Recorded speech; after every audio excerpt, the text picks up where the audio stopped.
Yes, sir. Di video pembelajaran ini, kami kelompok 5 akan menjelaskan materi tentang pergerakan nasional. Yang pertama adalah latar belakang. Sebelum tahun 1900, bangsa Indonesia telah memberikan reaksi dan perlawanan terhadap penjajah Belanda. Tetapi perlawanan tersebut masih bersifat lokal atau kedaerahan. Kemudian setelah tahun 1900, perlawanan berubah menjadi bersifat perlawanan nasional yang terorganisir secara lebih teratur dan rasional. Pergerakan nasional modern mulai berkembang dengan munculnya beberapa organisasi, salah satunya organisasi Budi Utomo. Ada beberapa faktor yang menjadi latar belakang lahirnya pergerakan nasional di Indonesia, yaitu faktor internal dan faktor eksternal. Faktor internal atau faktor dalam negeri yang menjadi latar belakang lahirnya pergerakan nasional di Indonesia meliputi 1. Penderitaan rakyat akibat adanya penjajahan. 2. Perkembangan komunikasi antar pulau. 3. Perkembangan bahasa Indonesia. 4. Terinspirasi dengan kejayaan kerajaan Sriwijaya dan Majapahit. 5. Perkembangan pendidikan di Indonesia. Faktor eksternal merupakan faktor yang berasal dari luar negeri yang menjadi latar belakang lahirnya pergerakan nasional meliputi 1. Masuknya ide-ide barat lewat pendidikan. 2. Kemenangan Jepang atas Rusia tahun 1905. 3. Perjuangan bangsa lain. 4. Berkembangnya liberalisme, demokrasi, dan nasionalisme. 5. Perkembangan gerakan nasional negara tetangga. Yang kedua, jalannya pergerakan nasional. Awal mula pergerakan nasional ditandai dengan munculnya organisasi-organisasi yang didirikan oleh kaum intelektual. Ada 3 masa dalam pergerakan nasional, yaitu 1. Masa awal pergerakan nasional, 2. Masa radikal, 3. Masa penderat. Masa awal pergerakan nasional. Awal abad 20, Indonesia mengalami fase yang disebut sebagai kebangkitan nasional. Pada fase ini, perlawan terhadap penjajah tidak lagi menggunakan senjata, melainkan melalui organisasi, yaitu 1. Organisasi Budi Utomo. Budi Utomo merupakan organisasi pergerakan pertama di Indonesia.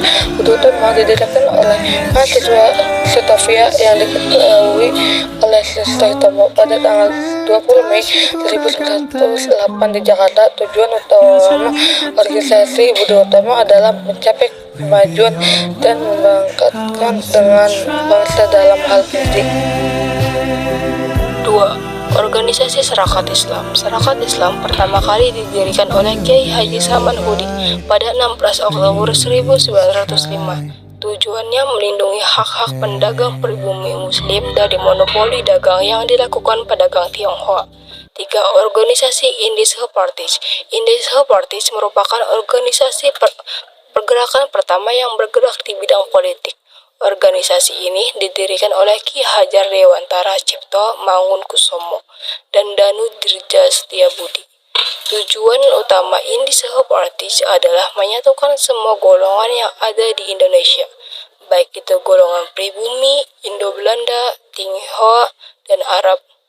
Persatuan antar golongan penting agar pergerakan nasional bisa segera diwujudkan. 2. Masa radikal. Organisasi pada masa ini bersifat non-kooperatif terhadap pemerintah Hindia Belanda. Dalam buku Masa Pergerakan Nasional 2019, karya Samsudar Makfi, dijelaskan bahwa ada 3 organisasi penting dalam masa ini. 1. Penghimpunan Indonesia. 2. Partai Komunis Indonesia. 3. Partai Nasional Indonesia. Masa moderat. Masa ini ditandai dengan tindakan represi yang dilakukan pemerintah Belanda. Ada 3 organisasi penting dalam masa ini, yaitu 1. Freksi Nasional. 2. PLSI Soetaljo. Yang ketiga, Gabungan Politik Indonesia. Dampak positif lahirnya pergerakan nasional di Indonesia yaitu adanya kesadaran dari rakyat Indonesia untuk segera mengakhiri penderita bangsa akibat penjajah, juga adanya perlawanan terhadap penjajahan. Sedangkan dampak negatifnya adalah adanya perbedaan pendapat dalam berbagai organisasi pergerakan nasional dapat menimbulkan terjadinya perpecahan dalam masyarakat itu sendiri.